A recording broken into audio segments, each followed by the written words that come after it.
Hey everyone, Lexi Spivak here for WATE.com. I am on Gay Street right now, and today the story that we're working on is actually a bit of an update for businesses since the pandemic started. I talked with an owner of 2 restaurants right here on Gay Street and also people with the Mass General store. We know that's been around for a long time. So talking about how they're recouping some of the costs that was lost during last year's summer with the lack of tourists and things like that and how things have grown. Let's take a look at our first business.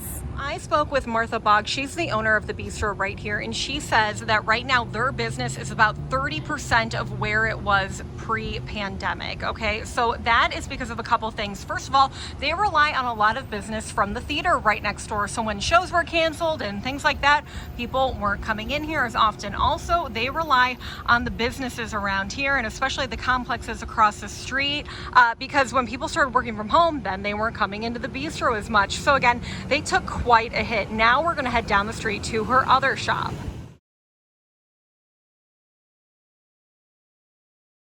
Now we're down in front of Dazzos Pizza, which Martha is also in charge of. She says that their business is back to pre-pandemic levels. She says that's just, again, because of the different atmosphere. You know, it's not only business professionals and they're not really relying on that theater business as well. It's pizza. You know, they have always done deliveries, so that was very handy for them during the pandemic. So they are back to pre-pandemic levels. Let's take a walk now down to the Mass General store. We've made it all the way down to the other end of Gay Street at the Mass General store. I talked with one of their managers there, and she tells me that the pandemic did allow them to capitalize on some of that online revenue that they really weren't before.